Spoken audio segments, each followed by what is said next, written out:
The Ultimate Warrior's death a few days after he was inducted into the Hall of Fame in 2014 was shocking, not least because a couple of days prior to it, he had been on Raw predicting his own demise. It was almost like he knew the end was coming and he wanted to return to the WWE to be able to say goodbye. Even when I say it now, it freaks me out just a little bit. A colourful and controversial man at times, there are still plenty of things out there that will blow your mind when it comes to the Ultimate Warrior, and that's why I'm here today. My name is Simon Miller. You are indeed watching WhatCulture Wrestling, and here are 4 incredible facts and secrets about the man known as the Ultimate Warrior. Number 4, he almost had a completely different career in Japan. Even more mind-blowing by today's standards when you think where New Japan has come, all of this is very much true. But back in the mid-90s, the promotion decided they needed a new big foreign star.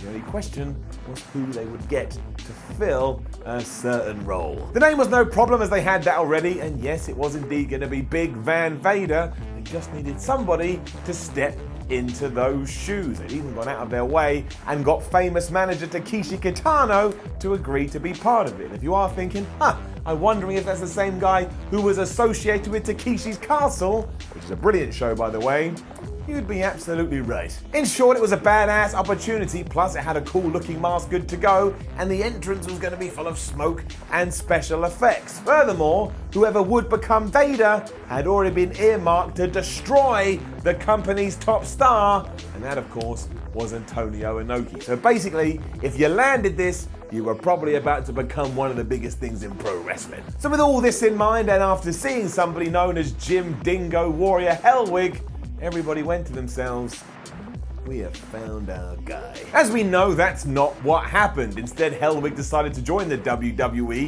in 1987, and it was quite clear quite quickly the audiences were gonna absolutely love it. Before long, he had become the Ultimate Warrior, and in September of that year, he inked his name to a proper contract, and that was that. He was now the property of one Vincent Kennedy McMahon. That would cause its own issues, but we'll get to it. He spent the next 4 years absolutely smashing it, but it did mean that New Japan had to go for their second choice, which was the AWA's Leon White, known now as Vader, and that's why he's known as Vader, because he stepped into this role and he became Vader, and then forevermore he was just Vader. Thankfully, it all worked out too, because not only do we remember the Ultimate Warrior fondly, at least when it comes to wrestling, Vader also became a household name in Japan, and like I said, it practically launched his career. Just to throw in a little trivia for you as well, the Ultimate Warrior's last match within the WWE came when he took on Vader, and Vader went and got himself counted out. Warrior was even able to go over to Japan and do a little bit of wrestling, even though that did piss a lot of people off. Basically, the WWE had a deal with New Japan and All Japan, but nobody had told those guys that when they did come over, Hulk Hogan wasn't going to be the world champion anymore, and instead that honor was going to be bestowed upon the Ultimate Warrior. Because of that, they had to change the whole card. Ipso facto, everybody was mad. Throughout all of this too, the Warrior was always very popular out in the East. Japanese magazine Gong placed him at number 8 in a best foreigner poll, and said poll was voted for by the fans. So despite never really going over there, everybody still thought he kicked all the ass. Number 3, he actually thought he may die early. We mentioned this earlier when talking about that last Monday Night Raw he was on, and just to put it into context, I want to read exactly what he did say. Every man's heart one day beats its final beat, his lungs breathe its final breath. And if what that man did in his life makes the blood pulse through the body of others, if it makes them believe deeper in something larger than life and his essence, his spirit will be immortalized by the storytellers, by the loyalty, by the memory of those who honor him, and make the running the man did live forever. Now that's some deep stuff. Adds to the fact, as I realized reading that, I have an Ultimate Warrior phone case. Isn't it funny how sometimes life ties in? All of this was the end result of a re-coming together between Vince McMahon and the Ultimate Warrior, which was very unexpected, because ever since the Warrior had left the company in 1996, the two had basically argued and sued each other. After Hellwig's dad had died that year, he basically vanished from the company without telling anyone, before saying to them the reason was he was grieving for his father. The WWE didn't believe him, given that he'd been estranged from his dad for around about a decade, so instead they decided to suspend him, and that was that. They never got back together again. until this point. In the following court case, though, the Ultimate Warrior had opened up about his mortality and about his family. He'd said that his dad had died at 57, that his granddad had died at 53, and now at 37 years of age, he didn't even know if he had 20 years left. Somewhat depressingly, he was right. He died at 54. This fear would continue to grow as he saw many of his peers and friends pass away from his era. He was a pallbearer at the Texas Tornado's funeral, and before he did decide to travel with Kenny Von Erich, he was very close to one Owen Hart. We all know what happened there. Seeing your friends go like this can't be easy, and it clearly weighed on the Warrior's mind.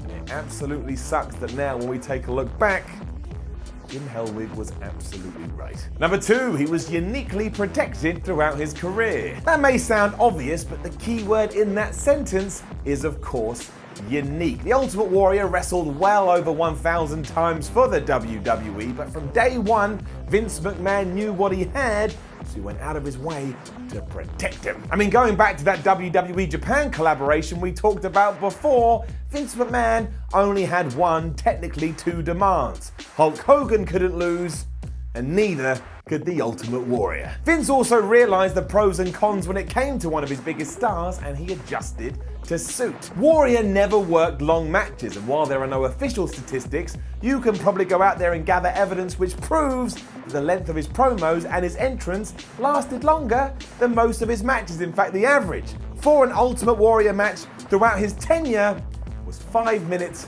and 30 seconds. In terms of win rate too, that is up there at 90%, meaning of course that he only lost 10% of the time. It's just crazy when you think about how long he was around. Clean losses were even rarer still, which is why when he was defeated by Rick Rude in December 1987, it was one for the notebooks, and he didn't lose again until April 1988, and that was in a tag match. And once more, he was protected there because that ended in a DQ after the damn Junkyard Dog ran in. Other matches show the same pattern too. I mean, he did lose overseas to Andre the Giant, but even when put up against someone like Dino Bravo only had his hand raised because he was a dastardly heel and he used the ropes for leverage. You remember that one? We don't do it anymore, but we should bring it back. Later in the year, the Honky Tonk Man would get a few W's over him, but that was always via countout and because of Jimmy Hart. And all the way up to 1991, he only lost again to Rick Rude, to the Macho Man Randy Savage, and when he dropped his WWE title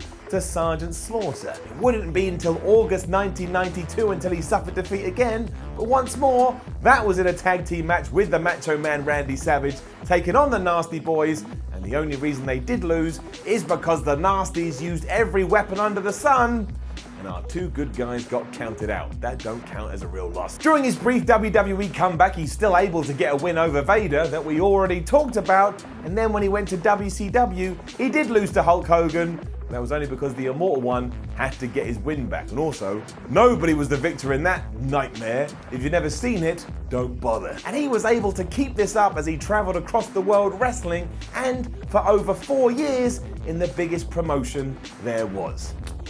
Not too shabby. And he only left because he and Vince McMahon didn't see eye to eye on some business stuff, meaning that his whole career was utterly unique. Number 1, Vince McMahon offered him a secret 5-year deal in 1997. Think about what was going on in WWE in 1997 and then try and work in the Ultimate Warrior to that environment. I don't think you can, and yet that is exactly what Vince McMahon wanted to do, because 22 years ago, he did indeed offer the Ultimate Warrior a 5-year deal, which would of course meant he would be with the company until 2002. It would have seen Warrior pretty much been a part of the entire Attitude Era run, but also Vince McMahon and the former Jim Hellwig could never get on, so how did anybody think this was a good idea? I mean, he'd already suspended him after SummerSlam 1991, sent the Warrior a letter in 1992 saying that he thought he was a legend in his own mind, and even after he came back at WrestleMania 8, Vince struggled to handle him, and that's why he was out the door pretty quickly because of alleged drug issues. From there, yes, it was a case of, well, you sued me, so I'm going to sue you right back,